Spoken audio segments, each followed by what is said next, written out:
What are the US and NATO officials sharing about their plans of ending the conflict? Well, first of all, Asad, namaste from Brussels. The meetings are indeed closed doors, so I may as well be in Lucknow instead of at NATO headquarters where all of the action is happening. Among these 30 NATO leaders, 27 members of the European Commission and the G7 leaders. Those are the three groups that President Biden is going to be meeting with today. The White House has been pretty consistent in their strategy here in ending the war in Ukraine, and they've reiterated these points, that they're pursuing a three-pronged strategy. One, providing weapons to Ukraine. Two, tightening the vibes around Russia economically through heavier sanctions. And three, working with NATO to increase its presence on its eastern flank. These are the countries that border Eastern Europe, sort of like Slovakia, Estonia, Latvia, Lithuania. Sorry about that. And working with NATO to increase their defenses there. So this is the tenor of the conversation. I must also add that Ukraine's president did address the group this morning, and U.S. officials were quick to point out that he did not ask for a no-fly zone or for NATO membership. But I've just been looking at the transcript of his speech, and he was quite forceful in demanding action from NATO leaders and saying that they do need to do more to stop this advance, because as many of these leaders here, especially the European leaders, believe, Putin will not stop at Ukraine.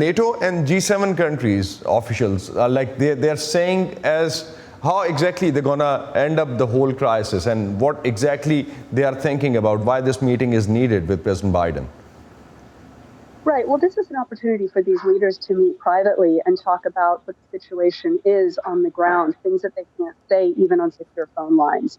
And so there's a lot of those private discussions happening. But as for how they plan to actually end this, what is a little worrying is that both the U.S. and NATO have said that they have no interest and no desire in engaging in conflict with Russia, which means that in the absence of a no-fly zone, in the absence of like very strong pushback in the military sense, Russia's just continuing its march across Ukraine.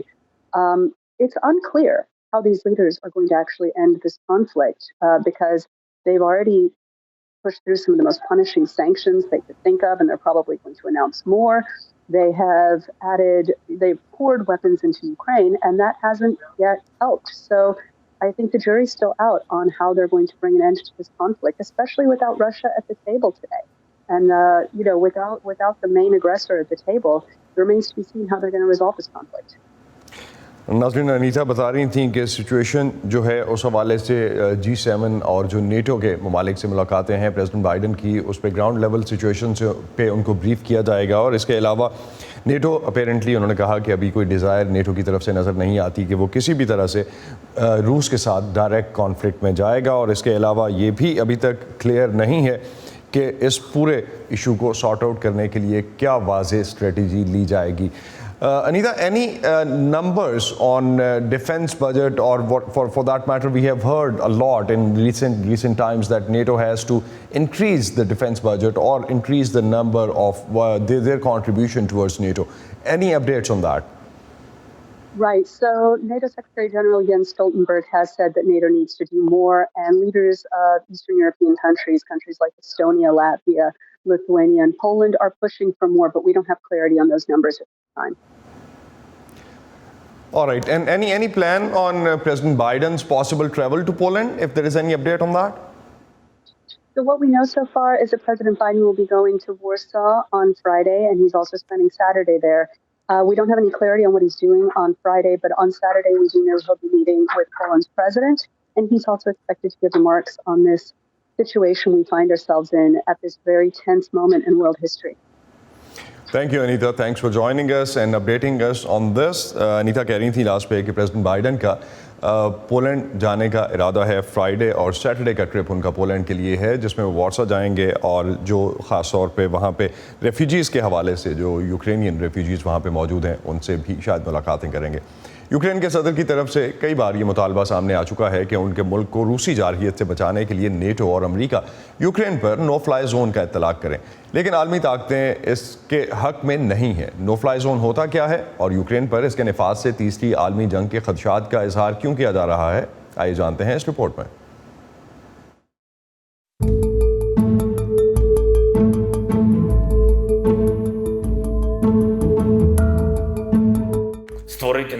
Ukraine per know fly zone قائم کیا جائے، کیا یہ بہت بڑا مطالبہ ہے؟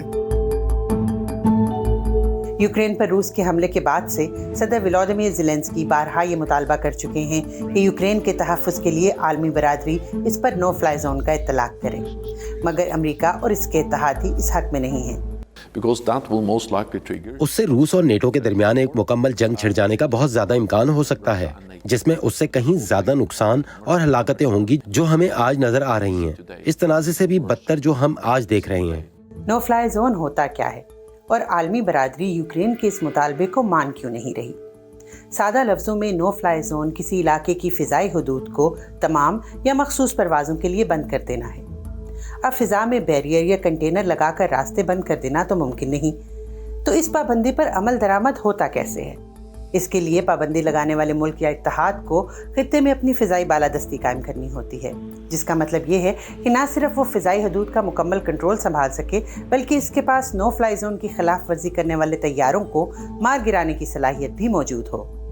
1991 کی خلیج جنگ کے بعد امریکہ، برطانیہ اور فرانس نے 2003 تک عراق پر نو فلائی زونز نافذ کیے تاکہ جنوب میں شیعہ آبادی اور شمال میں کردوں کو صدام حسین کی حکومت کے فضائی حملوں سے بچایا جا سکے. 1993 سے 1995 تک نیٹو نے بوسنیا پر اور سن 2011 میں لیبیا کی خانہ جنگی کے دوران وہاں اقوام متحدہ کے اعلان کردہ نو فلائی زونز نافذ کیے گئے تھے. یوکرین پر نو فلائی زون بنانے سے کیا ہوگا؟ نو فلائی زون کا مقصد آبادی کا تحفظ ہے. یوکرین پر نیٹو کا نو فلائی زون یوکرینیوں کو روس کے فضائی حملوں سے تو بچا سکتا ہے، لیکن اس کے ساتھ ساتھ یوکرین کی فوج بھی اپنے لڑاکا طیارے نہیں اڑا سکے گی. امریکہ اور نیٹو یوکرین پر نو فلائی زون کیوں نہیں بنانا چاہتے؟ یوکرین پر نو فلائی زون نافذ ہوا تو مسلسل فضائی نگرانی کے لیے بہت زیادہ وسائل کی ضرورت ہوگی، مگر اس کے ساتھ ساتھ روسی جہازوں کو نو فلائی زون کی خلاف ورزی کرنے پر مار گرانے کے لیے نیٹو افواج کو تیار بھی رہنا ہوگا. امریکہ اور نیٹو حکام کا کہنا ہے کہ روس کے خلاف نو فلائی زون پورے یورپ کو جنگ میں دھکیلنے اور تیسری عالمی جنگ کو دعوت دینے کے مترادف ہے. روسی صدر نے بھی کہا ہے کہ نو فلائی زون میں حصہ لینے والے ملک جنگ کا حصہ سمجھے جائیں گے. ہم ان کو عسکری تنازع میں فریق تصور کریں گے. دفاعی ماہرین کا کہنا ہے کہ روس نے اب تک یوکرین پر میزائلوں کے کئی حملے اپنی فضائی حدود سے بھی کیے ہیں اور نو فلائی زون ایسے حملوں کو نہیں روک پائے گا۔ نو فلائی زون کے اطلاق کے مطالبے سے اب تک کے انکار کے باوجود امریکہ اور نیٹو ممالک کی جانب سے یوکرین کو دفاعی ساز و سامان اور انسانی ہمدردی کی بنیاد پر امداد کی سپلائی جاری ہے۔ اس کے علاوہ امریکی اور نیٹو افواج یوکرین کی سرحد کے انتہائی قریب پولینڈ میں بھی تعینات ہیں۔ روس کی جانب سے یوکرین پر حملے کے بعد ملک سے باہر رہنے والے یوکرینی بہت متحرک نظر آئے۔ اسی جذبے سے ہمیں یوکرین میں ایک طویل عرصے سے آباد پاکستانی بلینئر محمد ظہور اور ان کی یوکرینی اہلیہ پولینڈ پہنچنے والے پناہ گزینوں کی مدد کرتے دکھائی دیے۔ وائس آف امریکہ کی صبا شاہ خان سے ایک انٹرویو میں پولینڈ میں موجود محمد ظہور نے یوکرین کے بحران اور اس پر دنیا کے رد عمل کے حوالے سے کیا کہا، آئیے جانتے ہیں۔ کراچی پاکستان کے ایک متوسط خاندان میں پیدا ہونے والے محمد ظہور ایک انٹرنیشنل بزنس مین ہیں جو یوکرین سمیت دنیا کے 4 ملکوں میں کامیابی سے اسٹیل ملز لگا چکے ہیں۔ یوکرین میں کیف پوسٹ اخبار کے بھی مالک رہے۔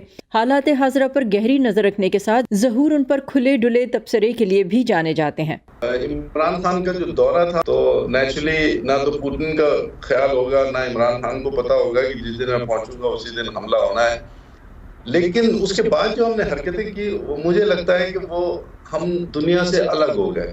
انڈیا کا تو روس کے ساتھ جوڑ نظر آتا ہے کہ وہ ان کا سارا ڈیفینس اس کے اوپر بنا ہوا ہے۔ ہمارا کیا لینا دینا ہے کہ ہم بیچ میں اپنے آپ کو کہیں بھائی انڈیا کو کیوں نہیں بولا اور مجھے کیوں بول رہے ہو۔ تاہم پاکستان کے وزیر اعظم یوکرین پر حملے کے لیے روس کی مذمت نہ کرنے کے فیصلے کا دفاع کرتے ہوئے کہہ چکے ہیں کہ پاکستان اس تنازع میں کسی کیمپ کا حصہ نہیں بننا چاہتا۔ محمد ظہور کی پہلی بیوی روسی تھیں، وہ آج کل ماسکو میں رہتی ہیں۔ ظہور کہتے ہیں وہ بتاتی ہے کہ پابندیوں کے بعد سے روس کی معیشت اور حالات بگڑ رہے ہیں اور لوگوں میں بے چینی بڑھ رہی ہے۔ یوکرین نے یہ ثابت کر دیا ہے کہ روس جو ہے وہ ایک پھسڈی سا وہ ملک ہے، مطلب اس کے جتنے اس کے دم خم تھے وہ تو امریکہ یا کسی برٹش یا فرانس سے جھگڑے کے بجائے وہ تو یوکرین کے ساتھ ہی ٹھنڈا پڑ گیا ہے، اور اس نے جا کے اور اب کرنا کیا شروع کر دیا ہے کہ جی سیولینز پہ حملے کرنے شروع کر دیے۔ بہت سے پاکستانی اب بھی یوکرین میں پھنسے ہوئے ہیں اور جو کیو میں لڑائی بڑھی ہے تو ملک کے بس میں پھنسے لوگوں کے لیے نکلنا اور بھی مشکل ہوتا جا رہا ہے۔ اس بارے میں آپ کیا جانتے ہیں اور ان لوگوں کو نکالنے کے لیے کیا وہاں کے انفلوئنشل پاکستانی ڈائسپورا کی جانب سے کوئی کوششیں کی جا رہی ہیں؟ پکی بات ہے کہ مجھے پتہ نہیں کہ کون کون سی جگہ پہ کتنے ہیں، لیکن جہاں جہاں ہمیں پتہ چلا تو وہ ہم نے پاکستان ایمبیسی کے ساتھ مل کے کوشش کی، کچھ بسوں کا بندوبست کیا۔ ابھی بھی اگر ہمیں کو پتہ چلے گا کہ کوئی ایسی جگہ پہ کچھ لوگ ابھی تک پھنسے ہوئے ہیں، مصیبت یہ ہے کہ راستے میں جیسے خارکو ہے وہاں پہ اسٹوڈنٹ وغیرہ ہیں، تو وہاں سے نکل کے پھر آگے راستے میں بھی کافی جگہ ہیں جہاں پہ کئی جگہ یہاں پہ ابھی ایسا بھی ہوا ہے کہ ریڈ کراس کے لوگوں کو بھی مارا ہے، انہوں نے ان پہ گولیاں بھی چلائی ہیں، اور کئی دفعہ یہ بولا ہے کہ ہم آپ کو گرین کوریڈور دے رہے ہیں اور وہ کوریڈور انفیکٹ دیا نہیں ہے۔ لیکن یہ کہ ہم کوشش کر رہے ہیں، اور ہم صرف پاکستانیوں کے نہیں، ہم پورے یوکرینینز کو بھی کوشش کر رہے ہیں جتنوں کو ہم نکال سکتے ہیں۔ اس سوال کے جواب میں کہ وہ خود یوکرین چھوڑ کر کیوں چلے آئے، ظہور کہتے ہیں انہیں بندوق چلانا نہیں آتی اور ان کے مطابق ہر آدمی کو اپنا کام جو وہ بہتر جانتا ہے کرنا چاہیے۔ وہ بتاتے ہیں کہ وہ اپنی فاؤنڈیشن کے ذریعے جنگ کے دوران روزانہ تقریباً 2500 آدمیوں کا کھانا اور دیگر سامان کی ایڈ فراہم کر رہے ہیں، اور ساتھ پولینڈ پہنچنے والے ریفیوجیز کی بحالی کے کام میں بھی وہ اور ان کی اہلیہ آگے ہیں۔ Saba Shah Khan, Voice of America, Washington.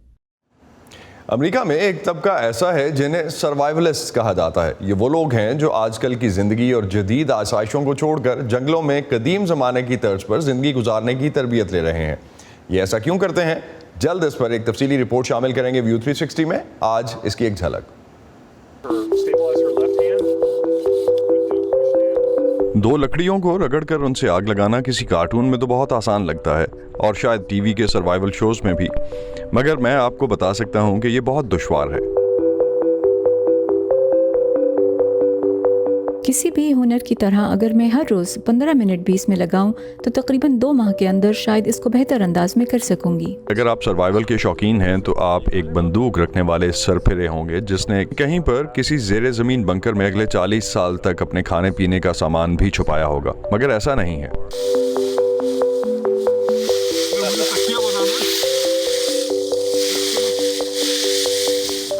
Afghanistan میں طالبان کی جانب سے 23 مارچ کو تمام طلبہ طالبات کے لیے سکولز کھولنے اور 7ویں سے 12ویں جماعت تک کی طالبات کی تعلیم پر سے پابندی ہٹانے کے وعدے سے مکر جانے پر سخت تنقید کی جا رہی ہے۔ گزشتہ روز نئے تعلیمی سال کے آغاز پر 7ویں سے 12ویں جماعت کی افغان طالبات کو اس وقت مایوسی ہوئی جب انہیں گھروں کو واپس بھیج دیا گیا۔ یونیسیف کی ڈائریکٹر نے طالبان کے اس فیصلے کو بچیوں کی تعلیم اور مستقبل کے لیے ایک شدید دھچکا قرار دیا ہے، جبکہ نارویجین ریفیوجی کونسل کے سیکرٹری جنرل نے امید ظاہر کی ہے کہ طالبان اس فیصلے کو واپس لیں گے۔ یونیسیف کے مطابق افغانستان میں 40 لاکھ سے زائد بچے اسکول نہیں جا رہے، جن میں سے 60% بچیاں ہیں۔ گزشتہ سال افغانستان سے امریکی انخلاء کے دوران امریکہ پہنچنے والے نئے افغان پناہ گزین اب تک عارضی بنیادوں پر دیے گئے ہیومینیٹیرین پیرول کے سٹیٹس پر رہ رہے ہیں، جو کہ 2 سال کے لیے ہے۔ تاہم اب بائیڈن انتظامیہ کی طرف سے ان افغان پناہ گزینوں کو ٹیمپریری پروٹیکٹڈ سٹیٹس یا عارضی تحفظ دینے کا اعلان کیا گیا ہے۔ جن افغان باشندوں کو یہ سہولت دی گئی ہے ان میں سے ایک سے آپ کی ملاقات کراتے ہیں اور انہی کی زبانی جانتے ہیں کہ انہیں افغانستان سے امریکہ پہنچنے تک کن مشکلات سے گزرنا پڑا۔ کابل ایئرپورٹ پر داخل ہونے کی کوشش میں طالبان کے ہاتھوں مار پیٹ کا سامنا کرنے والے اور ملک سے نکلنے کے لیے بے تاب ہجوم میں اپنے خاندان والوں کو پیچھے چھوڑنے پر مجبور ہو جانے والے یہ ہیں عبدالبشیر رحیمی۔ میں امریکی فوج کے ساتھ تعمیراتی کاموں کے ایک کانٹریکٹر کی حیثیت سے کام کرتا تھا۔ جب طالبان آئے تو میں نے خاندان سمیت وہاں سے نکلنے کی کوشش کی، لیکن 3 دن ایئرپورٹ پر گزارنے کے بعد رش کی وجہ سے میں انہیں ساتھ نہیں لا سکا۔ دبئی اور پھر امریکی ریاست نیو میکسیکو کے پناہ گزین کیمپ میں کچھ ماہ گزارنے کے بعد وہ ریاست ورجینیا آ گئے۔ عبدالبشیر اب اپنے ماموزاد کزن عبدالحکیم کے ساتھ ٹیکنیشین کا کام سیکھ رہے ہیں۔ عبدالحکیم 5 سال تک افغانستان میں امریکی فوج کے ساتھ بطور مترجم کام کر چکے ہیں۔ 7 سال پہلے وہ امریکہ منتقل ہوئے تھے اور اب وہ امریکی شہری ہیں۔ امریکی فوج کے لیے کام کرنے والوں کی جان کو خطرہ ہے۔ اگر طالبان ان کو پکڑیں گے تو مار دیں گے، کیونکہ وہ نہیں سمجھتے کہ ہم انسان ہیں۔ وہ آپ کو اس طرح ماریں گے جیسے آپ جانوروں کو مارتے ہیں۔